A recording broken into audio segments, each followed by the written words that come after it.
முதல்ல சொன்னது திருஞான சம்பந்த பெருமானுடைய அவருடைய அருள் வாழ்வில் குளக்கரையிலிருந்து முற்பிறவியினுடைய தவத்தினால் இந்த தவம் கூட்டுவிக்க பெருமானை நினைந்து அழுதார். அப்பா காணலன்னு அழுலையாம். சேக்கிழார் பெருமான் அருமையாக சொல்கிறாரு, அம்மே அப்பா என்று அழுது அருளினார் அப்படிம்பார். அப்போ இறைவனை ஞானசம்பந்தர் என்னவா பார்த்தாரு? அம்மா அப்பானார். தாயும் நீயே தந்தை நீயே சங்கரனே அப்படின்னு பார்த்தார். உடனே என்ன பண்ணார்? சாமி அம்மாவை கூப்பிட்டு ஞானப்பால் கொடுத்தார். நம்முடைய பெருமக்கள் நின்ற நெறி 4 நெறி. அதில் இந்த சற்புத்திர மார்க்கம் அப்படிங்கிற மார்க்கம் அது நமக்கு தெரியும். இப்போ இந்த பெற்றோராக தாய் தந்தையாக இறைவனையும் தன்னை பிள்ளையாகவும் நினைந்து போற்றிய நெறி இது. இதுக்கு என்னங்க அர்த்தம் அப்படின்னா, இப்போது நல்ல பிள்ளைகள் என்ன பண்ணுவாங்க அப்படின்னா, பெற்றோர்களுடைய சொல்லை கேட்டு அவர்கள் பணித்த வழி நிற்பார்கள் இல்லையா? என் பிள்ளை நல்ல பிள்ளைங்க, நான் சொல்ல அப்படியே கேட்பாங்க அப்படின்னா அது என்ன அர்த்தம்? நல்ல பிள்ளைக்கு அழகு. தாய் சொல்லை தட்டாதே தந்தை சொல்மிக்க அப்படின்னு சொல்லியிருக்கிறாங்களா இல்லையா? அதெல்லாம் என்ன அர்த்தம்? அப்போது நல்ல பிள்ளைகள் பெற்றோருடைய சொல்லை கேட்டு அவர்கள் பணித்த வழி நிற்பார்கள். அப்பூதியடிகளுடைய மகன் அப்பர் சாமிகள் வீட்டுக்கு வந்திருக்கார். அவர் அமுது செய்விக்கணும். வாழை குறுத்து அறிஞ்சிட்டு வா, இலை அறிஞ்சிட்டு வான்னு சொன்ன உடனே அங்கே சேக்கிழார் ஒரு பாட்டு சொல்கிறார், நல்ல தாய் தந்தை ஏவ நான் இது செய்ய பெற்றேன். நல்லதாய் தந்தை ஏவ. இப்போ நல்ல பணி கொடுத்தார் தந்தைன்னு ஒரு அர்த்தம், இன்னொன்று நல்ல தாய் தந்தையர் பணி கொடுத்தாங்கன்னு அர்த்தம். அப்போது அவன் என்ன நினைக்கிறான் அப்படின்னா, எங்கள் அப்பா அம்மா எனக்கு நல்ல வேலையை கொடுத்துருக்குறாங்க அப்படின்னு நினைக்கிறான். கோயிலுக்கு போயிட்டு வாடா, உனக்கு தான் வேலை இல்லை. கோயிலுக்கு போய் ரொம்ப சந்தோஷமா, நான் கோயிலுக்கு போயிட்டு வரேன் அப்படின்னா என்னது? நல்ல பிள்ளை. சரி, அது அவங்களுடைய வினை, அவரவர் வினைவழி அவரவர். அப்போ நல்ல பிள்ளைகள். அப்போது சிவபெருமானை தாய் தந்தையராக கண்ட ஞானசம்பந்த பெருமான் அந்த இறைவன் தாய் தந்தையராக இருந்து பணித்த வழியில் நின்று பணி செய்தார். அவரும் தொண்டு செஞ்சார். எல்லாருமே தொண்டர்கள், அதை மறந்துடக்கூடாது. நாம் ஒரு மகன் நினச்ச உடனே நாம் என்ன நினச்சிட்டு அவர் தொண்டு செய்யலை அப்படின்னு நினச்சிடக்கூடாது. அப்பா அம்மாவாக நினச்சி அப்பா அம்மா என்ன தொண்டு பணித்தார்களோ அந்த தொண்டை செய்தவர் ஞானசம்பந்த பெருமான். அவர்கள் வழி சிவப்பணி செய்தவர் சற்புத்திரர். சர் அப்படின்னா நல்ல, புத்திரர்னா பிள்ளை, நல்ல பிள்ளை. உலகத்திலேயே நல்ல பிள்ளை யாரு? ஞானசம்பந்த பெருமான். அப்படி அவர் நின்ன நெறிக்கு சற்புத்திர மார்க்கம், இவர் நின்ன நெறி கிரியை நெறி. வழி சற்புத்திர மார்க்கம், நெறி கிரியை, சிவபூசையாகிய கிரியை. சரி, அதில் ஒரு பாட்டு திருமூலர் சொல்கிறாரு, நின்று தொழுவன் எம்பிராந்தன்னை கிடந்து தொழுவன், எம்பிராந்தன்னை என்றும் தொழுவன், எழில் பரஞ்சோதியை துன்று மலர் தூவி தொழுமின் தொழுந்தொரும் சென்று வெளிப்படும் தேவர் பிரானே. அப்போ இந்த இடத்துல பூசையை சொல்கிறார். எப்படி? நின்று தொழுவன். நின்றுனா 2 பொருள். ஒன்று எக்காலத்தும் தொழுவேன் அப்படின்னு ஒரு அர்த்தம், இன்னொன்று அவன் முன் நின்று தொழுவேன் அப்படின்னு அர்த்தம். அடுத்து கிடந்து, கிடத்தல் அப்படின்னா அப்படியே பெருமானை பார்த்த உடனே 8 உறுப்பும் நிலத்தில் படுற மாதிரி அப்படியே விழுந்து வணங்குவது, 5 உறுப்பு படுற மாதிரி வணங்குவது, இதெல்லாம் கிடந்து தொழுவது. யார? எம்பிரான் தன்னை நின்று தொழுவேன், எம்பிரான் தன்னை கிடந்து தொழுவேன், எம்பிரான் தன்னை என்றும் தொழுவேன். என்றும்னா என்ன அர்த்தம்? யோக ஞானங்கள் எல்லாம் கைவந்த பிறகும் கூட அதான் முக்கியம். அதாங்க நான் தான் போயிட்டு வந்துட்டேன், நான் தான் ஞான நெறிக்கு வந்துட்டேன், இன்னமே கோயிலுக்கு போகணுன்னு அவசியம் இல்லையேங்க அப்படின்னு இல்லை. அம்மையப்பான்னு அழுதாரு, அம்மை வந்து பால் ஊட்டினாங்க, ஞானத்தை குலைத்து ஊட்டி ஞானத்தோடு சம்பந்தமானார், அதனால ஞான சம்பந்தர். ஞானம் கிடைச்சாச்சு, ஞானம் கிடைச்சாச்சு. சரி சாமி நான் கைலாயத்துக்கு போகலாம் வாங்க அப்படின்னு சாமி போயிட்டார். என்ன அதுக்கப்புறம்தான் அவர் எங்கே கிளம்பினாருங்க? 3 வயசில் தலையாத்திரை போனார். எவ்வளோ நல்ல பிள்ளை பாருங்க. 3 வயசில் பாடி முடிச்சாரு, கோயிலுக்குள்ள போய் பதிகம் பாடுறார். உமையோடு இருந்தானே, அந்த பதிகம் கூட எல்லா பாட்டிலையும் உமையோடு இருந்தானே உமையோடு இருந்தானே அப்படின்னு வரும். அந்த பதிகம் பாடுறார். பாடிட்டு நேராக எங்கே போறாரு? தலையாத்திரை போறார். அப்பா தோல் மேலே தூக்கி வச்சுக்கிட்டு பாருங்க. அது மாதிரி தவம் இருக்கணுமே. நமக்கெல்லாம் தவக்குறைவு. நம்ம பிள்ளைங்களாச்சும் இந்த தவத்தை கொடுக்கணும். சரி, அது அவங்களுடைய தவம். அப்படி என்றும் தொழுவன் அப்படின்னா யோக ஞானங்கள் கைவந்த பிறகு ஞானமே பெற்றார். ஆனா என்ன பண்றாரு? தலங்கள் தோறும் போறார். போய் என்ன பண்றாரு? அவருடைய வரலாறு புராணத்தை பார்க்குறப்ப தெரியும் எப்படி வணங்கி இருக்கிறார் ஞான சம்பந்த பெருமான் அப்படின்னு. அவருடைய புராணத்தில் சேக்கிழார் பெருமான் நீ பிள்ளை பாதி புராணம் பாதினே பேர் பெரிய புராணம். ஞான சம்பந்த பெருமானுக்கு மட்டும் 1200 மொத்தம் 4450 பாட்டில் 1250 பாட்டு ஞான சம்பந்த பெருமானுக்கு. அவர் அப்படியே அந்த அதான் சொன்னார், ஒவ்வொரு கோயிலுக்கும் தலத்துக்கும் போய் அப்படியே அந்த அன்பு உருகி கண்ணீர் காதலாகி கசிந்து கண்ணீர் மல்கி பாடி யார எழில்பரம் ஜோதியை, நல்ல எழிலார்ந்த மேலான சோதி ரூபமாக இருக்கக்கூடிய அந்த பெருமானை துன்று மலர் தூவி தொழுமின். இந்த துன்று மலர் அப்படின்னா அது என்ன அர்த்தம்னா அன்றலர்ந்த மலர், நறுமணமிக்க மலர், இறைவனுக்குரிய மலர். அந்த மலரை தூவி பெருமான் திருவடியில தூவி தொழுமின். முதல் 2 வரியில என்ன சொன்னாரு? நான் எம்பிராந்தனை நின்று தொழுவேன், கிடந்து தொழுவேன், யோக ஞானங்கள் கைவந்த பிறகும் தொழுவேன். அதுபோல நீங்களும் என்ன பண்ணுங்க? தொழுமின் அப்படின்னு நமக்கு சொல்றார். நீங்களும் அது மாதிரி தொழுமின். அப்படி தொழுதீங்கன்னா தொழுந்தொரும் சென்று வெளிப்படும் தேவர் பிரானே. தொழுவாரிடத்தில் தொழுந்தொரும் சென்று வெளிப்பட்டு நிற்பான்.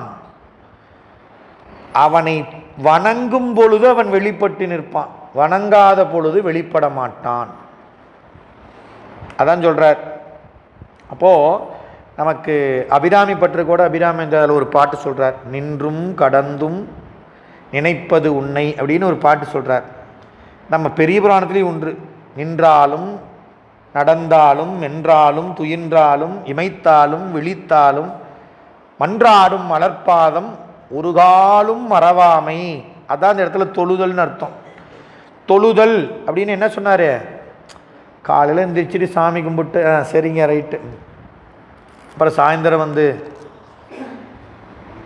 இது இந்த இடத்துல என்ன சொன்னாரு? தொழுந்தொரும் சென்று வெளிப்படுவான்னர்.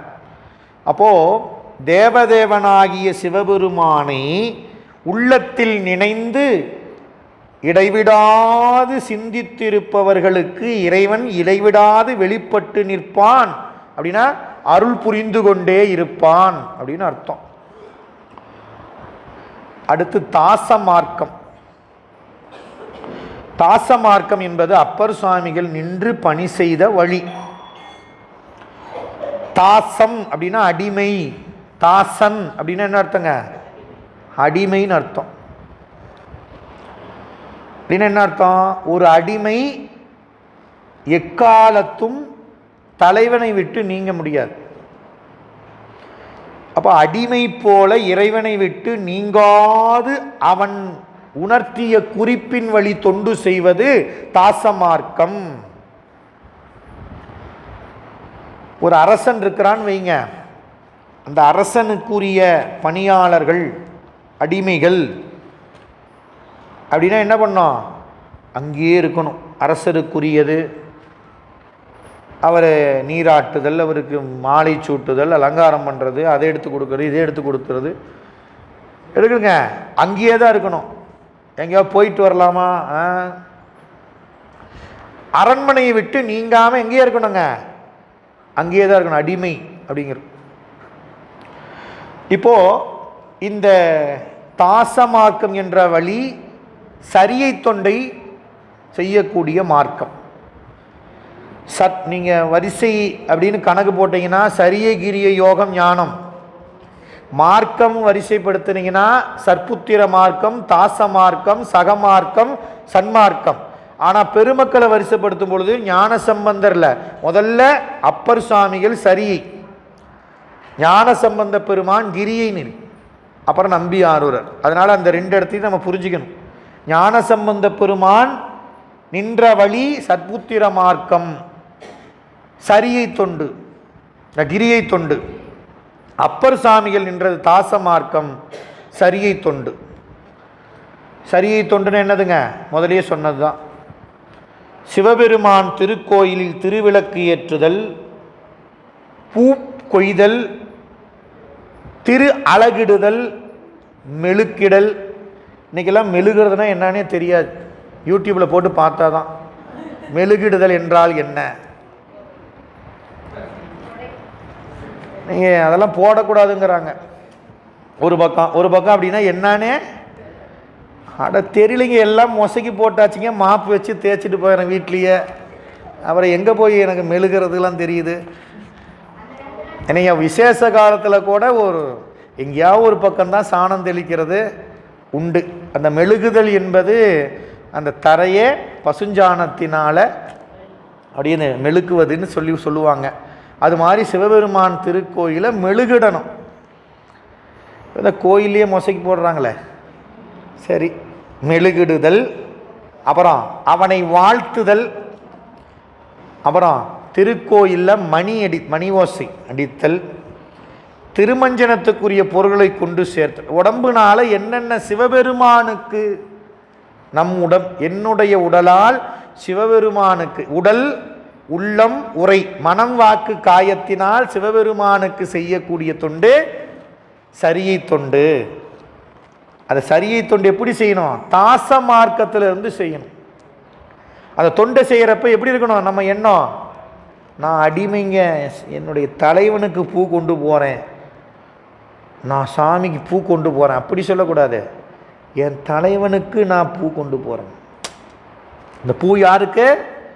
தலைவனுக்கு. வாசித்தும் பூசித்தும் மலர் கொய்திட்டும் பாசிக்குளத்தில் வீழ் கல்லாம் மனம் பார்க்கின் மாசற்ற சோதி மணிமிடற்ற அண்ணலை நேசத்திருந்த நினைவறியாரே. ஒவ்வொரு நெறியிலும் பெருமான் வெளிப்பட்டு அருள் செய்வான். இங்க என்ன சொல்றாரு? வாசித்தல். முதல்ல என்ன சொல்றாரு? இப்போ முதல்ல ஏற்கனவே சொன்னதுதான், கற்க தகுந்தவற்றை கற்க அப்படின்னார்ல, அதான் இங்க சொல்றாரு. வாசித்தல் அப்படின்னா இறைவன் பொருள் சேர் புகழை சொல்லக்கூடிய ஞான நூல்களை என்ன பண்றதுங்க? கேட்டல். பூசித்தல், அந்த நூல் உணர்த்திய வகையில், குருநாதர் உணர்த்திய வகையில் இறைவனை என்ன பண்ணணுங்க? பூசித்தல். மாமலர் கொய்திட்டு, நல்ல மலர்களை கொய்து இட்டு, ரெண்டு சொன்னார். மலர்களை கொய்து இட்டு. மணிவாசகர் ஒரு பதிகமே பாடியிருக்கிறார். பூவல்லி பூவல்லி, வள்ளினா கொடி, கொடியிலிருந்து அல்லது செடியிலிருந்து பூவை பறிக்கிறப்ப பாடுறது தான் பூவல்லி. பறிக்கிறப்பே இறைவன் புகழை பாடி பறிக்கணும்னாரு மணிவாசகர். இப்போ இன்றைக்கி பறிக்கிறதே அரிதாகி போயிடுச்சு. எல்லாம் பறித்து வச்சுருக்கிறாங்க, நம்ம வாங்குகிறோம். அதுவும் பறித்தது தானே, அதனால் நம்ம என்ன பண்ணிடுறோம், பேக்கெட்டாக வாங்கிக்கிறோம். சரி சரி, நமக்குரிய தவம். இயன்றவரை இறைவனுக்கு நாம் நீரூற்றி வளர்த்தி பெருமானுக்கு நம்மால் ஒரு இந்த செடியிலிருந்து பறித்து இட வேண்டும். அதான் கொய்து இட்டு இதெல்லாம் செஞ்சு இறைவனை வழிபாடு செய்தா. இந்த தொண்டெல்லாம் செய்து இறைவனை வழிபட்டா என்ன நடக்கும்? பாசி குளத்தில் வீல் கல்லாமணம் பார்க்கின். இதெல்லாம் செஞ்சா பாசி படிந்த குளத்தில் ஒரு கல் விழுந்தால் மூடி இருக்கிற பாசி என்ன ஆகும்? விலகும். அப்போ நம்ம சரியை என்ற நெறியில மட்டும்தான் நம்முடைய மனதில் இருக்கக்கூடிய குற்றங்கள் எல்லாம் நீங்கும். மாசற்ற சோதி இறைவன். அவன் எங்க வரான்? நம்முடைய மனம். உன் மனம் எப்படி இருக்குது? மாசோடு இருக்குது. குளத்தில் நீர், நல்ல நீர், ஆனால் மேலே படர்ந்திருக்கிறது என்னது? பாசி. அதனால் குளத்தின் தன்மை, அந்த நீர் தெரியுதா அப்படின்னா தெரியல. நமக்கு என்ன தெரியுதுங்க? அதனுடைய மாசு, அந்த பாசி மட்டும் தெரியுது. இந்த பாசி விலகணும்னா என்ன பண்ணணும்? சரி, அதுபோல் நம்ம மனதில் மூடி இருக்கக்கூடிய குற்றங்கள் நீங்க வேண்டும் என்றால் குளத்தில் கல் விழுவதைப் போல நாம் பூசிக்க வேண்டும், வாசிக்க வேண்டும், மலர் கொய்து இட வேண்டும். இதெல்லாம் செஞ்சுக்கிட்டே இருந்தா, கல் குளத்தில் போட்டுக்கிட்டே இருந்தா என்ன ஆகிடும்? கொஞ்ச நேரத்தில் எல்லா பாசி என்ன ஆகிடும்? அரை மணி நேரம் கை வலிக்குதுன்னு ரெஸ்ட் எடுத்தோம்னா பாசி என்ன ஆகிடும்? அப்போது இது என்ன சொல்லுது இந்த பாட்டுனா, இடைவிடாது இறைவனுக்கு சரியை தொண்டை செய்து கொண்டே இருக்க வேண்டும். பிரதோஷத்துக்கு போனால் போதுமாங்க? வெள்ளிக்கிழமை விளக்கேற்றினா போதுமா? பௌர்ணமி அமாவாசைக்கு கிரிவலம் போனால் போதுமா? அப்படி சொல்லல. என்ன சொன்னாங்க? இடைவிடாது இறைவனுக்குரிய தொண்டு எப்படிங்க? இடைவிடாது செய்துக்கிட்டே இருக்கணும். அப்போது வாசித்து, நமக்கு இந்த வாசி அப்படிங்கிறது இன்னொரு பொருள், வாசி யோகம்னு பிராணாயாமம்னு சொல்லுவாங்க. ஆனால் இங்கே நமக்கு பொருத்தம் அது இல்லை. வாசித்தல் என்பது படிநிலை அடிப்படையில் பார்த்தா முதல் இறைவன் புகழை கேட்கணும். கேட்டால் மட்டும்தான் அவன் மேலே அன்பு வரும். அப்புறம்தான் அவனுக்கு பூவும் நீரும் கொண்டு பூசை பண்ணுறதுக்குரிய உணர்வு வரும். அதனால் இந்த இடத்துல வாசித்துங்கிறது நல்ல ஞான நூல்களை கற்று கேட்டு தெளிதல் அப்படின்னு பொருள். அதுக்கப்புறம் வணங்கி மலர் கொய்து சாத்தி அதை தொண்டை செய்து கொண்டே இருந்தால் மாசற்ற சோதி மணிமிடற்றண்ணல், குற்றமில்லாத சோதியாக இருக்கக்கூடிய நீல மணிகண்டமுடைய சிவபெருமானை நேசத்திருந்த நினைவறியாரை, அன்போடு மனத்தில் இருத்தக்கூடிய வழியை அறியலாம். அவனை எப்பளையும் மனதிலேயே இருத்து வைக்கக்கூடிய அந்த வழியை எப்போ அறிய முடியுங்க? சரியை தொண்டை செய்து கொண்டே இருந்தால் மட்டும் அறிய முடியும். அடுத்து சகமார்க்கம் இருக்குது, சன்மார்க்கம் இருக்குது.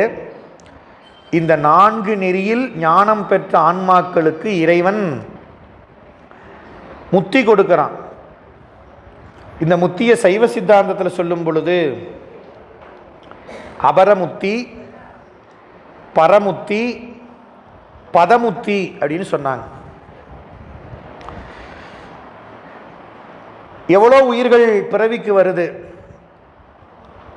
உடலை விட்டு நீங்கும் காலம் வரையிலும் சிவபெருமான் என்னன்னு தெரியலை, சைவம்னா என்னன்னு தெரியாது, திருமுறைகள்னா என்னன்னு தெரியாது போகிற பிறவிகள் எவ்வளவோ இருக்குது. அப்படிலாம் நினச்சி பார்த்தா நம்மளாம் எவ்வளவு தவம் பெற்றிருக்கிறோன்னு உணர முடியும். அப்படி நின்று ஆன்மாக்கள் செய்யக்கூடிய செயல்கள் வினை. அந்த வினையினுடைய பயன் பாவமும் புண்ணியமும். ஒரு செயல் பிற உயிர்களுக்கு நன்மையாக பயன் விளைவிக்குமானால் அதற்கு நல்வினை, அதனுடைய பயன் புண்ணியம். புண்ணியத்தினுடைய அனுபவம் இன்பம். ஒரு செயல் பிற உயிர்களுக்கு துன்பம் விளைவிப்பதாக முடிந்தால் அது தீவினை, அது பாவம், அதற்குரிய பயன் துன்ப அனுபவம். இப்படி நல்வினை நிறைய செய்து புண்ணியத்தை ஈட்டிய ஆன்மாக்களுக்கு இறைவன் கொடுக்கக்கூடிய அபரமுக்தி, பதமுக்தி கொடுக்குறான். பதம்னா பதவி. அதாவது நாம் செய்கிற செயல் நல்வினை, அதனுடைய புண்ணியத்தினுடைய பயன். நிறைய புண்ணியம் செஞ்சோம், நான் என்ன சமயத்துக்குள்ள வரல, பொதுவாக உயிர்கள் செய்யக்கூடிய புண்ணியத்துக்கு இறைவன் என்ன தராங்க? பதமுத்தி தருகிறான். திருமாலாயிரு, பிரம்மாவாயிரு, இந்திரனாயிரு அப்படின்னு என்ன பண்ணுறான்? அந்தந்த பதவியில் போஸ்டிங் கொடுக்குறார். எதுக்கு? நாம் பிறவியில் செஞ்ச பசு புண்ணியத்துக்கு. புண்ணியங்கிறது ரெண்டு, பசு புண்ணியங்கிறது ஒன்று இருக்குது, ஆமாம் பதி புண்ணியம் இருக்குது. பசு புண்ணியம் அப்படின்னா நம்ம உயிர்கள் பொதுவாக செய்யக்கூடிய அறம் இல்லை தர்மம் அப்படின்னு சொல்கிறோமே அந்த புண்ணியங்களுக்கு. சரி, அதில் கொண்டு வைக்கிறான். பதம் முடிஞ்ச உடனே என்ன பண்ணிடுறான்? அந்த புண்ணியத்தினுடைய பயனை அனுபவித்து முடித்த உடனே மறுபடியும் எங்கே வரணும்? மறுபடியும் மண்ணுக்கு வரணும், பிறவி எடுக்கணும். இப்படியே புண்ணியம் செஞ்சால் போயிட்டு வந்து போயிட்டு வந்து எப்படியா இருந்தாலும் என்ன பண்ணணுங்க? போயிட்டு வந்துக்கிட்டே இருக்கணும், வந்துட்டு போகணும், போயிட்டு. சரி, இது பதமுத்தி. அடுத்தது அபரமுத்தி, பரமுத்தி. இந்த ரெண்டு முத்தின்னு வர்றப்போ எந்த ஒரு ஆன்மா ஞான நூல்களை கற்றுக்கூடிய நிலையில் வந்து அந்த நூல்களை கேட்டு ஆராய்ந்து சிந்தித்து தெளிவடைந்து சமய நெறியில் ஒழுக வேண்டும் என்று விரும்பி நினைந்திருக்கின்றதோ அந்த உயிர்களுக்கு இறைவன் மானுட சட்டை தாங்கி குருநாதனாக வந்து சமய தீக்கை செய்விப்பான், உபதேசம். அப்பொழுது அந்த ஆன்மா சரியை தொண்டில் சரியை நெறிக்கு வந்துடும். எப்போ வரும்? உபதேசம் பெற்ற பிறகு அந்த ஆன்மா சரியை நெறிக்கு வரும். சரியை நெறிக்கு வரும்னா உபதேசம் பண்ணுறப்பத்தான் அந்த தொண்டு செய்ய முடியும். பொதுவாக போய் நான் செய்கிறேன், நான் பொதுவாக நான் பூ வாங்கிட்டு போகிறேங்க, பொதுவாக நான் அபிஷேகம் பண்ணுற சாமிக்கு, பொதுவாக நான் செய்கிறேங்கிறது எப்படின்னா, பொதுவாக செய்கிறதுனா நான் செஞ்சேங்க, நான் போனேங்க, நான் வந்தேங்க அப்படிங்கிறது தான் பொது. அதெல்லாம் பசு புண்ணியம். அதெல்லாம் என்னது? உபதேசம் வாங்கிட்டு செய்கிறது இறைவனை சத்புத்திர மார்க்கமோ அல்லது தாச மார்க்கமோ அல்லது சக மார்க்கமோ அல்லது சன்மார்க்கமோ, இந்த எந்த மார்க்கத்தில் நின்னாலும் ஒன்று பெற்றோர்கள் இட்ட பணியை செய்வது, தலைவன் இட்ட பணியை செய்வது, என்னுடைய தோழன் இட்ட பணியை செய்வது, என்னுடைய குருநாதன் இட்ட பணியை செய்வது, நாலுமே பணி செய்வது. யாருக்கு? இறைவனுக்கு. யார் இட்ட பணி? இறைவன் இட்ட பணி. இறைவனுக்கு இறைவன் பணித்த வண்ணம் பணி செய்யணும் அப்படிங்கிற உணர்வோடு செய்தார். அது பதிபுண்ணியம். அது நம்ம கணக்கில் வராது, சிவபெருமான் கணக்கு. அது திருவருட்பயனில் எடுத்து சுமப்பான்னு அருள் செய்கின்றார் உமாபதி சிவம்.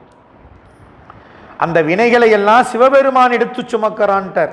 இந்த வினைகள்லாம் இப்போ ஒரு பூ கொய்யும் பொழுது இணையார் திருவடி எந்தலை மேல் வைத்தலுமே சிவபெருமான் புகழை பாடி பூ கொய்தால் பூ கொய்த புண்ணியம் எங்க போச்சு? சிவபெருமான். இதெல்லாம் சிவபெருமான் கணக்கு, நம்ம கணக்கில் வராது. அப்படின்னா என்ன அர்த்தம்? நம்ம புண்ணியமா போய் இன்பத்தை அனுபவிக்கிறதுக்கு மறுபடியும் பிறவிக்கு வர வேண்டிய அவசியம் இல்லை. சரி, இப்படி சரியை நெறிக்கு வந்து சேர்ந்துட்டா நமக்கு இறைவன் உலகத்தில் இடம் உள்ள நுழைஞ்சாச்சு, என்ட்ரன்ஸ். இறைவன் உலகத்தில் நுழையக்கூடிய அபரமுத்தி கிடைக்கும். அதை தான் நம்ம நூல்கள் சொல்லுது. சாலோகம் சாமீபம், சாரூபம், சாயுச்சியம். சரியையில் சரியை, அதனால் பெற்ற பக்குவம். சரியையில் கிரியை, அதனால் பெற்ற பக்குவத்தினால் சரியையில் யோகம். இதனால் கிடைத்த ஞானம்தான் சரியையில் ஞானம். இந்த ஞானத்திற்கு இறைவன் கொடுக்கிற முத்தி பேரு சாலோகம். சரியை தொண்டில் நின்று ஞானம் பெற்ற ஆன்மாக்கள் பிறவி முடிஞ்ச உடனே எங்க போவாங்க? இறைவன் உலகத்துக்கு. அதே ஒரு முத்தி, அதுக்கு பேர் அபரமுத்தி. சாலோகம் அப்படின்னா இறைவன் லோகத்தில் இருக்கலாம், சிவலோகத்தில் இருக்கலாம். மணிவாசகர் பாடுறாருல யாத்திரை பத்தில், திருக்கதவம் திறந்த போதே வந்துருங்க. அப்ப தீக்கை கொடுக்கறப்ப என்ன பண்ணிக்கணும்? குருநாதர் தீக்கை வாங்கிக்கணும். பெருமான்கிட்ட தவநெறியே தவநெறியேன்னு வேண்டணும். நம்பியாரூர் வேண்டனார்ல, அத்தா உனை வேண்டிக் கொள்வேன் தவநெறியே. அப்படி வேண்டனா இறைவனே குருநாதனாக வந்து அறைகூவி ஆண்டு கொண்டருளும்னார் மணிவாசகர். நம்ம கிட்ட இருக்க ஆணவமலமாகி அறியாமையை ஒரு போருக்கு ஒரு ஒரு எதிரி அரசன் கூப்பிடுவான் பாருங்க, வாயா போருக்குன்னு. அது மாதிரி ஆணவமலத்தை கூப்பிட்டு வெல்வதற்கு இறைவன் வரான். இல்லைங்க அடுத்த வருஷம் பார்த்துக்கலாங்க. தீக்கைக்கு பேர் கொடுங்கன்னா என்ன சொல்றான்? இல்லைங்க நான் எப்படிங்க வீட்டுக்கார்ட்ட கேட்கணும், இல்லை வீட்டம்மாட்ட கேட்கணும், அப்பாட்ட கேட்கணும், அம்மாட்ட கேட்கணும், மனைவிட்ட கேட்கணும், கணவன்கிட்ட கேட்கணும், பிள்ளைங்க கிட்ட கேட்கணும். அதெல்லாம் என்ன சொல்லிடுறோம்? சரி அடுத்த வருஷம் பார்த்துக்கலாம். அடுத்த வருஷம் பேர் கொடுத்தா டேட்டு நமக்கு கொடுக்க மாட்டாங்க, போன வருஷமே கொடுத்துருக்கலாம். அப்போது மணிவாசகர் தான் சொல்கிறாரு, வாய்ப்பு கிடைக்கும் பொழுதே, திருக்கதவம் திறந்த போதே சிவபுரத்தில் சேர்ந்துடுங்க. வந்து வாய்ப்பு மறுபடியும் கிடைக்காது. அதை தான் சொன்னாங்க. அப்போது அந்த உபதேசம் என்ற ஒன்றை நாம் பெற்றுவிட்டால் அப்படிங்கிறதுக்கு அப்புறம் தான் விஷயம் இருக்குது. உபதேசம் பெற்றுவிட்டால் அப்படின்னா பெற்று அதன்படி பணி செய்யணும். அதன்படி பணி செய்யணும். 1 லட்சம் என் கையில் கிடைக்குது, என்கிட்ட 1 லட்சம் வந்துருச்சு, 1 லட்சம் வந்துருச்சுன்னு செலவு பண்ணிட்டேன்னு வைங்க. ஒரு வாரம் செலவு பண்ணிடுறேன், 8வது நாள் என்ன இருக்கும் கையில்? இந்த 1 லட்சத்தை என்ன பண்ணியிருக்கணும்? நான் 10 லட்சமாக ஆக்கியிருக்கணும், இல்லை 1 கோடியாக ஆக்கியிருந்தா என்ன பண்ணுங்க? பிரில்லியன்ட்டி அந்த ஆள். 1 லட்சத்தை 1 கோடி ஆக்கிட்டான் அப்படிம்பீங்க. இல்லைன்னு வைங்க, பொழைக்க தெரியாத ஆளியா அப்படின்றுவோம் இல்லையா? அப்போது அந்த செல்வத்தை பெற்ற நாம், மந்திர உபதேசத்தை பெற்ற நாம் என்ன பண்ணினோம்? தவத்தை பெருக்கிக் கொள்ளணும். பூனாலும் தலை சுமப்ப, புகழ்நாமம் செவிகேப்ப, நானாலும் நவின்றேத்த, நாளும் நல்வினையே பெறலாம். தினந்தோறும் செய்யணும். அப்படி தொண்டு செய்யும் பொழுது நமக்கு சாலோகம், இறைவன் உலகம். மறுபடியும் வருவோம். மறுபடியும் வந்தாலும் மறுபடியும் எங்கே போவோம்? சிவலோகத்துக்கே தான் போவோம். கீழே வரமாட்டோம். நெறிக்கு வல்ல உபதேசம் வாங்கலினா திருமாலா பிரம்மாவா போயிட்டு மறுபடியும் எங்கே வரணும்? நீங்கள் வித்தியாசத்தை புரிஞ்சுக்கணும்.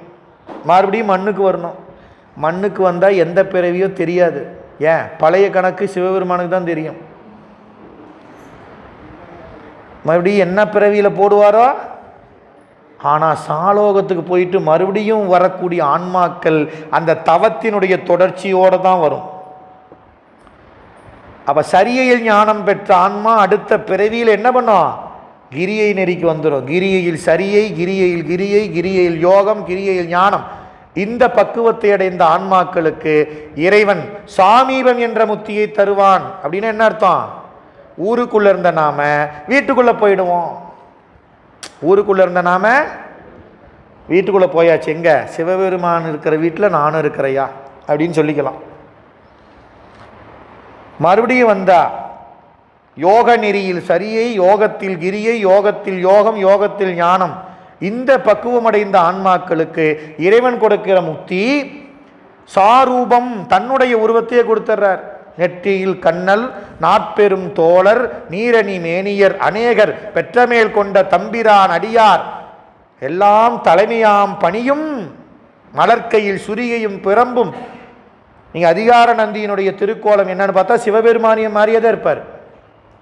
அதிகார நந்தி நீங்க கோயிலில் பாருங்க, நெற்றி கண்ணு, மான்மழு எல்லாம் இருக்கும், 4 தோல், இதெல்லாம் சிவபெருமானுடைய உருவத்தை இறைவன் தரான். அதுக்கு பேரு சாரூபம்.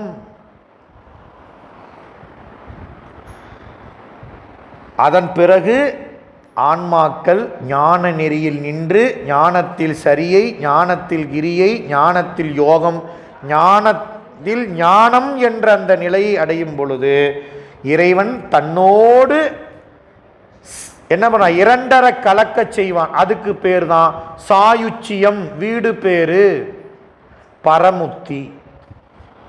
இப்ப நமக்கு கொடுத்திருக்கிற பகுதி அதுதான் சாயுச்சியம். சன்மார்க்கமாகிய ஞான நெறியில் நின்றார் எய்தக்கூடிய பரமுத்தி சாயுச்சியம்.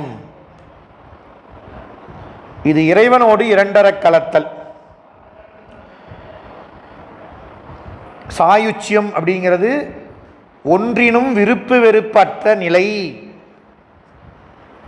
காண்பான் காட்சி பொருள் அற்று காட்சி பொருளாக இருப்பது சிவமே ஆதல். இதை நம்ம புரிஞ்சுக்கணும்னா ஒரு உதாரணம் நம்ம சாத்திர நூல்களில் விளக்கும் பொழுது சொல்லுவாங்க. ஒரு நீர் இருக்குது, ஒரு பாத்திரத்தில் உப்பு இருக்குது. இப்போ 2 தனித்தனி பொருள், நீர் உப்பு. இப்போ இந்த உப்பை எடுத்து நீரில் கொட்டிடுறோம். அப்போ அந்த நீரில் உப்பு என்ன ஆகிடும்? உப்பு தனியாக தெரியாது. உப்பு இருக்குதா இல்லையா? இருக்குது. எங்க இருக்குது? தெரியுதா? அப்போ உப்பு இருக்குது ஆனா தெரியல. அப்ப நீர் என்பது சிவம், உப்பு என்பது ஆன்மா, சாயுச்சியம் என்பது முத்தி. சிவத்தோடு சேர்ந்த ஆன்மா தான் வேறு என்று தெரியாமல் சிவமாக இருக்கும். தண்ணி மட்டும்தான் தெரியும், ஆனால் அதில் உப்பு இருக்கும். சரி, சைவம் சிவனுடன் சம்பந்தம் ஆகுதல். சைவம் தன்னை அறிந்தே சிவம் சாருதல். சைவம் சிவம் தன்னை சாராமல் நீங்குதல். சைவம் சிவானந்தம் சாயுச்சியமே அப்படின்னு இந்த பாட்டில் அருமையாக சொல்கிறாரு. ஞான இயல்பு அதனுடைய பயன் இந்த பாட்டில் சொல்கிறது. சைவம் என்பது சிவனுடன் தொடர்புற்று நிற்பது. சம்பந்தம் அப்படின்னா சிவத்தோடு தொடர்புற்று நிற்பது, எப்பொழுதும் தொடர்பு. சைவம் தனையறிந்தே சிவம் சாருதல். அடுத்து சொன்னாரு, அந்த சைவத்தை அறிந்து சிவத்தை சாருதல். அது என்னங்க அறிந்து சாருதல், அறிதல் அப்படின்னாரு. அப்படின்னா இந்த இடத்துல அறிந்துங்கிறதுக்கு என்ன அர்த்தம்னா, சிவபெருமான் ஒருவனே பரம்பொருள் என்று அறிந்து அவனையே சார்ந்திருப்பது அப்படின்னு அர்த்தம். 2வது வரிக்கு.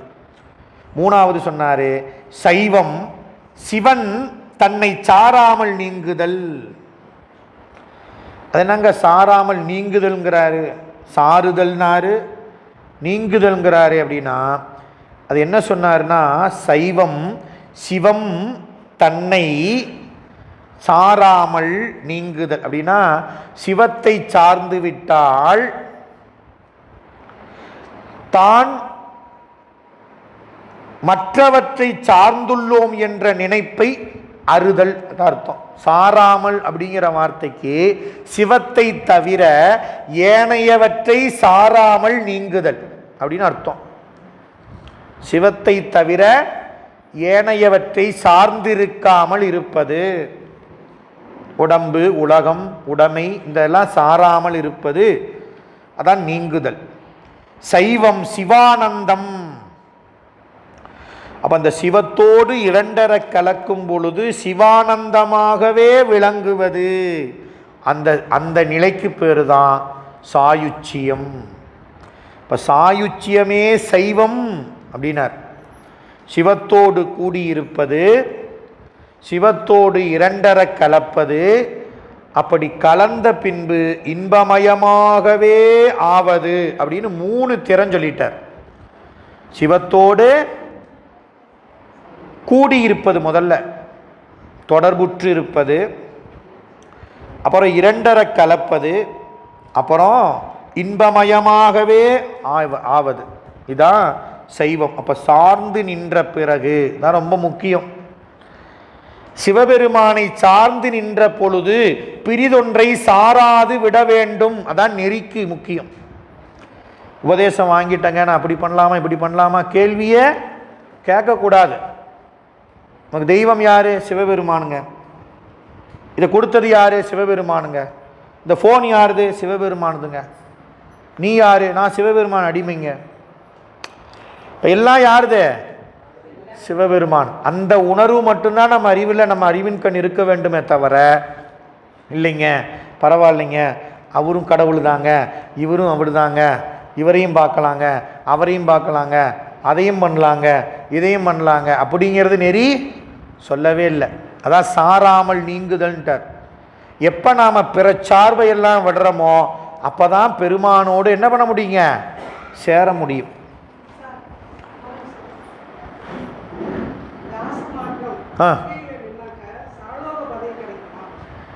தாச மார்க்கம் என்பது கிரியை தொண்டு நெறிங்குமா. கிரியை தொண்டில் ஞானம் பெற்ற ஆன்மாக்களுக்கு இறைவன் கொடுக்கக்கூடிய முக்தி. தாச மார்க்கம்னா சரியை நெறியில் இருக்கிற ஆன்மாக்களுக்கு அவன் கொடுக்கிற முக்தி பதம் வந்து சாலோகம்.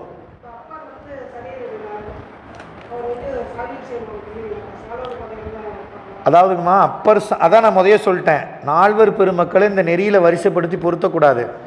இவர் வந்து சரியை நெறியில், அதாவது தொண்டு செய்வர், தாச மார்க்கத்தில் தொண்டு செய்பவர். அவர் வாழ்ந்த நெறி தான் தாச மார்க்கம். அவருக்கு இறைவன் என்ன சொன்னார்? தலைவனாக இருந்து உணர்த்துறாரு. அவர் கிரியையில் மட்டும் நிற்கல, சரியையில் ஞானம் பெற்றவர். ஒவ்வொன்றிலையும் ஞானம் என்பது உண்டு. அந்த ஒவ்வொரு நெறியிலும் நாம் நிற்பதில்லை, நிற்கக்கூடிய நெறியில் கடந்து ஞானத்தை பெற வேண்டும். ஞானத்தை பெற்ற பிறகு இறைவனோட கலக்கலாம். இதுதான் அந்த முக்தி நெறி. அந்த ஞானத்தை பெற்ற ஆன்மாக்கள், இப்போ நாம் வந்து உயிர்கள் படிநிலையில் வாழக்கூடிய உயிர்களை வச்சு தான் இதை நம்ம பார்க்கணுமே தவிர, பெருமக்களோட பொருத்தனா நமக்கு புரியாது, சிக்கல், அது தப்பு. சரியை என்பது அப்பர் இல்லை, சரியை தொண்டு செய்து தாச மார்க்கத்தில் நின்று நமக்கு வழிகாட்டியவர் அப்பர். இறைவன் நாம தெரிஞ்சுக்கணுங்கிறதுக்காக அனுப்பப்பட்டவர் தான் அப்பர் சாமி. அப்பர் அந்த நெறியில நின்று ஒழுகி முத்தி அடைந்தவர் இல்லை. புரியுதுங்களா? அதை நம்ம புரிஞ்சுக்கணும். நம்ம பெருமக்கள் எல்லாருமே இங்கே வந்ததுக்கு காரணம் என்னன்னா, நமக்கு அறிவிக்க வந்தவர்கள். அதை தான் நம்ம முதல்ல புரிஞ்சுக்கணும். நமக்கு வந்து அவர் அந்த நெறியில நின்னார், வழிகாட்டியவர்னு அர்த்தம். ஒரு ஆசிரியர் பாடம் நடத்துறாரு, பள்ளிக்கூடத்தில் வகுப்பறையில் கேள்வி கேட்குறார். அப்போ அவருக்கு என்ன அர்த்தம் அப்படின்னா, அவருக்கு தெரியல நான் கேட்குறாரு, தெரியணும்னு கேட்குறாரு. பாடம் நடத்திட்டு பதிலை கேட்குறவர் நாம் என்ன நினைக்கிறோம்? இத்தனை பாடம் நடத்தினார், இவருக்கே தெரியல அப்படின்னு நம்ம சொல்லுவோம். இல்லை, என்ன சொல்லுவோம்? நம்மளை வழிப்படுத்துறதுக்காக அவர் இந்த வழிக்கு வந்திருக்கிறார். எந்த வழிக்கு? கேள்வி கேட்குற வழிக்கு. இப்போ அப்பர் சுவாமிகளும் ஞானசம்பந்தரும் திருநானமுடைய நம்பி ஆரூரரும் மணிவாசகரும் நமக்காக வந்தவர்கள். பெரிய புராணத்தில் சேக்கிலார் தெளிவாக சொல்றாரு, வேத நெறி தலைத்தோங்க, மிகு செய்வ துறை விளங்க, பூத பரம்பரை பொழிய, புனிதவாய் மலர்ந்து அழுத. எதுக்காக வந்தாரு? வேத நெறி தலைப்பதற்காக வந்தார். அப்படியே ஞானசம்பந்த பெருமான் நம்மை போல பிறவிக்கு வந்து தொண்டு செய்து இறைவனை அடைவதற்காக வந்தவர், இறைவனை அடைந்தவர். நம்ம இந்த கிரியை நெறியில தொண்டு செய்யணுங்கிற வழியை காமிக்கிறதுக்கு கலங்கரை விளக்கமாக வந்தவர். அவரை நினைக்கும் பொழுது நாம என்ன நம்ம உணரணும்னா, ஞானசம்பந்தரை போல தலங்கள் தோறும் சென்று இறைவனை பாடி தொண்டு செய்ய வேண்டும் என்று ஞானசம்பந்தரை வழிபட்டு தெரிந்து கொள்ள வேண்டும். ஆமாங்க, அதில் மாற்று கருத்தே கிடையாது. ஞானம் என்பது தான் முத்திக்கு நேர் வழி. ஞானம் என்பது தான் ஒரே வழி. அந்த வழிக்கு போய் சேர்றதுக்கு தான் சரியைகிரிய யோகம். மூணும் என்னதுங்க?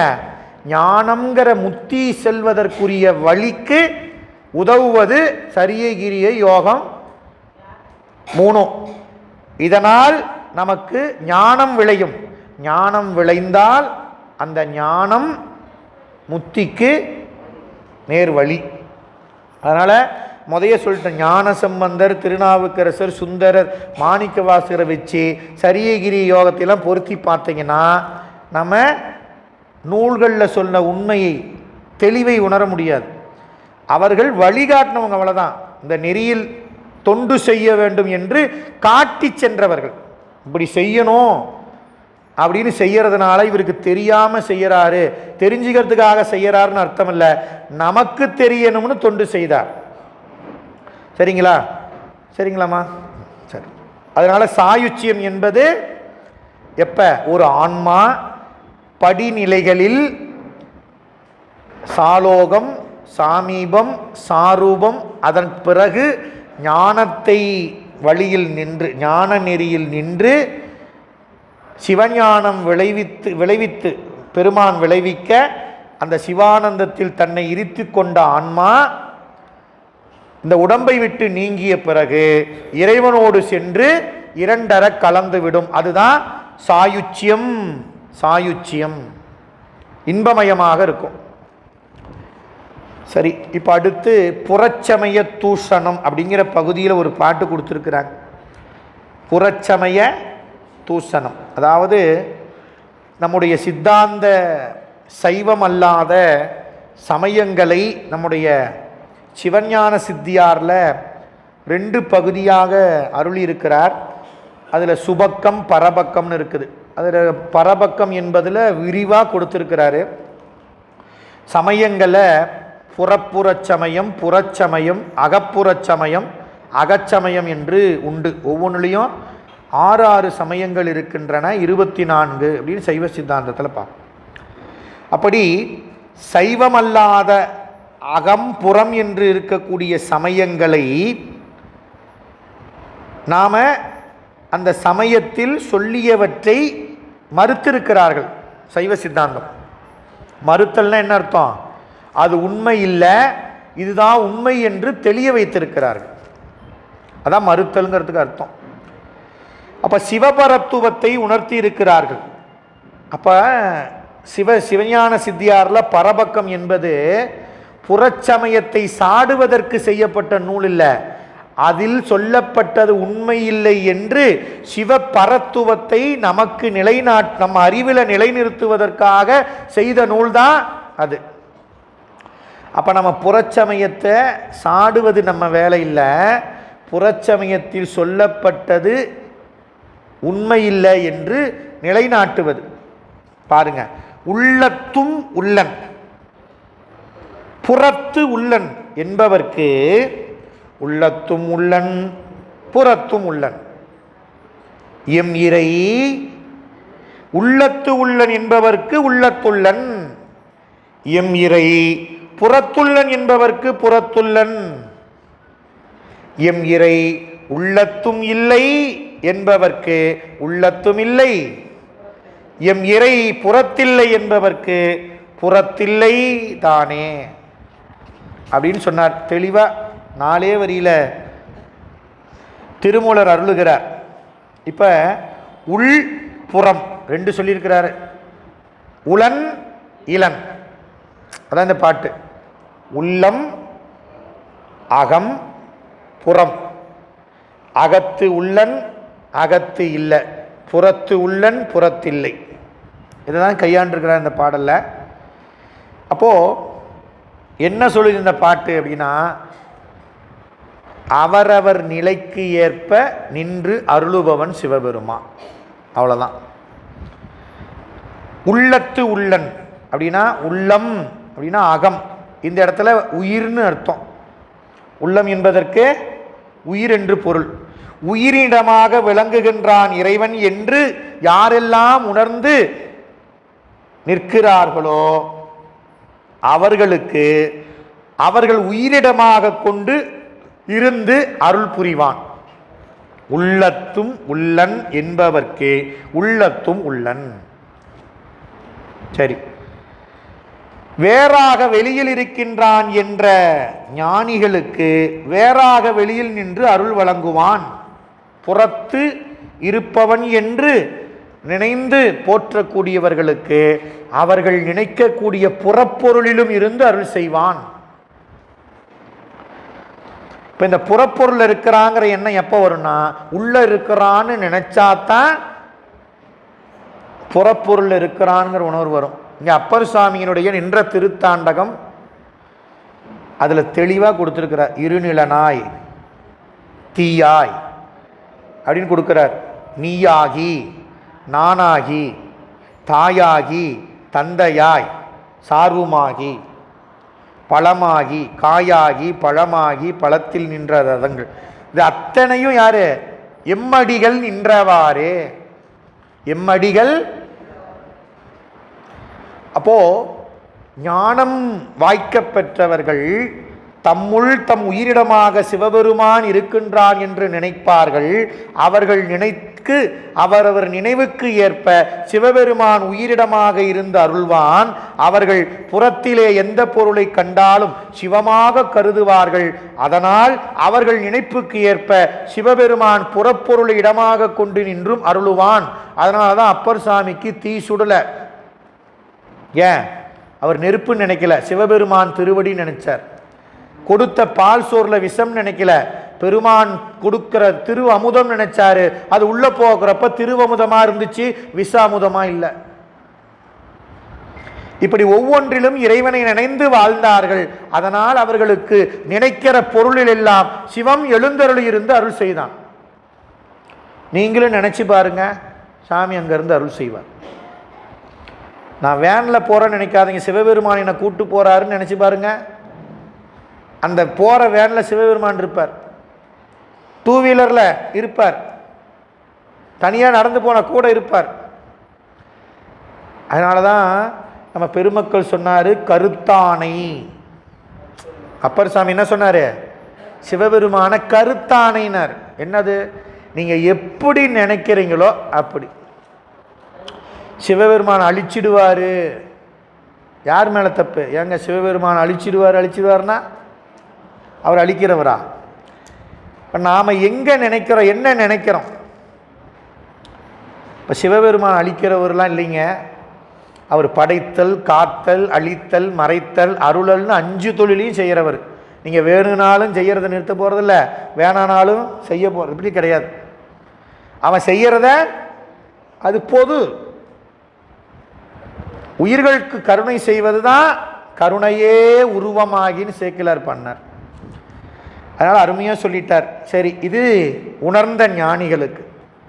உணராதவர்களுக்கு உள்ளத்தும் இல்லை என்பவர்க்கு, உள்ளத்தில் உளன் என்பவர்க்கு அங்கிருந்து அருள் செய்வான். புறத்தும் உளன் என்பவர்க்கு உள்ளத்தும் புறத்தும் இருந்து அருள் செய்வான். இப்போ உள்ளத்தும் உளன் புறத்தும் உளன் என்பவர்க்கு கருணை திறத்தை காட்டி அருள் செய்வான். இப்போ உள்ளத்தும் இல்லை புறத்தும் இல்லை என்பவர்க்கு, இங்கே உள்ளேயே இல்லைங்கிற ஆள் வெளியில் இருக்குதுன்னா சொல்ல போகிறான். இப்போ உள்ளத்திலையும் கிடையாது, புறத்திலையும் கிடையாது. அப்போ இல்லை என்பவர்களுக்கு அவன் இல்லையாகத்தான் இருப்பான். இருக்கிறான் என்பவர்களுக்கு அவன் இருப்பான். கருதுவார் கருதும் உருவமாம் கங்கை கொண்ட சோழேச்சரத்தான் திருவிசைப்பான். அதனால் பாருங்கள், அந்த பாட்டை தான் சொல்லுது. அடுத்து நிறைவா உச்சமயம் அந்த பகுதியில் அகச்சமயம், அந்த உச்சமயம்ங்கிறது அகச்சமயம், புறம்ங்கிறது ஏனைய 3 பிரிவும். அகப்புறச்சமயம், புறச்சமயம், புறப்புறச்சமயம். இது 3 3 6 18 புறச்சமயம்ங்கிறது அடங்கிடும். உச்சமயம் என்பது அகச்சமயத்தில் 6. அந்த அகச்சமயத்தினுடைய 6 இயல்பை இந்த பாட்டில் சொன்னார். பாடானவாதங்களை தொடங்கி 6 இருக்குது அகச்சமயத்தில். இப்போ அந்த அகச்சமயத்தவர்கள் மட்டும்தான் சித்தாந்த சைவத்தினுடைய உண்மையை சொன்னால் உணர்ந்து கொள்வார்கள். மற்ற 18 சமயத்தில் இருக்கிறவங்க கிடையவே கிடையாதும்பாங்க. கடவுளே இல்லை, உலகாயதர். என்ன சொல்லுவாங்க? கடவுளே. அங்கேருந்து தொடங்கி ஐக்கியவாத சமயம் வரலும் 18 தான் புறச்சமயங்கள். அதை 3 பிரிவாக இருக்குது. அகச்சமயத்தவர்கள் மட்டும்தான் சித்தாந்த சைவ பேருண்மையை உணர்த்தினால் உணர்வார்கள். உணர்வார்கள்னு சொல்லல, ஆமாம், உணர்வார்கள்னு சொன்னால் தப்பு. உணர்த்தின் உணர்வார்கள். அப்படி உணர்ந்து கொள்பவர்கள் தெளிவாக நம்ம சித்தியாரில் சொல்லுவார், யாதொரு சமயம் கண்டீர் அத்தெய்வமாக மாதொரு பாகனார்தாம் வருவர். சரி, அந்த பாட்டு பாருங்க. ஒன்று அது பேர் ஊர் வழி 6. பேரூர் 1, ஊருக்கு போறதுக்கு வழி 6. பேரூர் 1 வழி 6 அதற்கு உள என்றது போல இருமுச்சமயமும் நன்று இது தீது இது என்று உரையாளர்கள் குன்று குறைத்தெழு நாயை ஒத்தார்களே. இப்ப புறச்சமயத்தில் இருப்பவர்கள் சைவ சமய அகச்சமயத்தை சொல்லி சமயவாதிகள் தத்தம் மதங்களே அமைவதாக அரற்றி மலைந்தனர் மணிவாசகர். அப்போ சமயங்கள் உள்ளன, அந்த சமயங்கள் தம்முள் வேற்றுமை இல்லை என்பதை உணர்த்துகிறது இந்த பாட்டு. நமக்கு அது வேலை இல்லை. நமக்கு என்ன சொன்னாங்க? நமக்கு என்ன உணர்த்தினார்கள்? நாம் என்ன கற்றோம்? எதை சிந்திக்கிறோம்? எப்படி தெளிவடைகிறோம்? அதன்படி நின்று பணி செய்வது நமக்கு வேலை. இப்போ புறச்சமயத்தில் இருப்பவர்கள் நம் சமயத்தை என்ன சொன்னாலும் அதை பற்றி நமக்கு, அதை தான் இந்த பாட்டில் சொன்னார், குன்று குறைத்தெழு நாயை ஒத்தார்களே. இது திருமூலர் சொல்றார். ஊர் 1, இந்த ஊருக்கு பேர் என்னங்க? சிவலோகம். சிவலோகங்கிறது ஒரே ஊர் தான். இருக்கிறது எத்தனை ஊர்? எல்லா ஆன்மாக்களும் போய் சேர வேண்டிய ஒரே ஊர். நம்ம சொந்த ஊர் தெரியாமல் சுற்றிட்டு இருக்கிறோம். வந்த ஊரெல்லாம் சொந்த ஊர்னு நினச்சிக்கிட்டு, ஆமாம், நொந்து போயிருக்கிறோம். சொந்த ஊர் எது? ஆமாம், சிவபெருமான் இருக்கிற ஊர் தான் நம்ம ஊர். அதுக்கு வழி எத்தனை? புறவழிச்சாலை, இந்த சாலை, அந்த சாலை இப்படின்னு போட்டு எத்தனை வழி இருக்குது? நம்ம வீட்டிலேருந்து கிளம்புறேன், என் தெருவை தாண்டி என் ஊர் சாலைக்கு நான் வரணும். அதை தாண்டி பைபாஸுக்கு வரணும். அதை தாண்டி அங்கே ஒரு பைபாஸ், அதை தாண்டி ஒரு இடத்துக்கு வரணும். அதெல்லாம் கடந்து வெளிவட்ட சாலைக்கு வரணும், ஜங்ஷன். அங்கே வந்து ட்ரெயினை பிடிக்கணும். எங்கே? இங்கே வர்றதுக்கு. அப்போ நான் எத்தனை தெருவை தாண்டி, என் தெருவை தாண்டணும், கிராமச்சாலையை தாண்டணும், நகரச்சாலையை தாண்டணும், அப்புறம் புறவழிச்சாலையை தாண்டணும், அப்புறம் மாநில தேசிய சாலை, அப்புறம் மத்திய நெடுஞ்சாலை. இங்கே வர்றதுக்கே இத்தனை வழி இருக்குது. எனக்கு சிவலோகத்துக்கு போகிறதுக்கு 6 வழி. வழி 6. 6 சமயங்கள் தான் 6 வழி. அதில் போய் இது நல்லது, இது கெட்டது அப்படின்னு சொல்லிட்டு இருக்கிறவங்க யார் தெரியுமா? அவங்க சொல்றது எப்பேற்பட்டதுன்னா, ஒரு மலையை பார்த்து குறைத்த நாயை போன்றவர்கள். அப்படின்னா என்ன அர்த்தம்? மலையினுடைய மாண்பு பெருமையை அறியாத நாய் அதை பார்த்து குறைப்பது போல சமய உண்மையை அறியாதவர்கள் சமயங்களுக்குள் ஏற்றத்தாழ்வை கண்டு சொல்லிக் கொண்டிருக்கிறார்கள். ஏன்? சிவபெருமானுடைய பெருமை தெரியாததுனால என்ன சொல்லிட்டு இருக்கிறாங்க? இப்படி சொல்லிட்டு இருக்கிறாங்க அப்படின்னு இந்த பாடலை சொன்னார். செப்டம்பர் மாத பாடத்திட்டம் நிறைவு. அக்டோபர் மாத பாடத்திட்டம் இந்த மாதத்துக்கு வந்துட்டோம். கரண்ட் சிலபஸ் லைவுக்கு வந்துட்டோம்.